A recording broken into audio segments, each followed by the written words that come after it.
நல்ல நல்ல நிலம் பார்த்து நாமும் விதை விதைக்கணும். நாட்டு மக்கள் மனங்களிலே நாணயத்தை வளர்க்கணும்.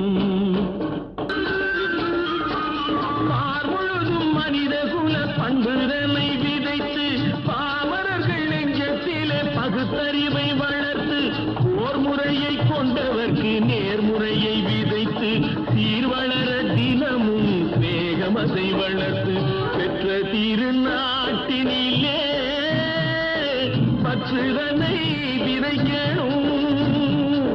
பற்றுதனை விதைத்து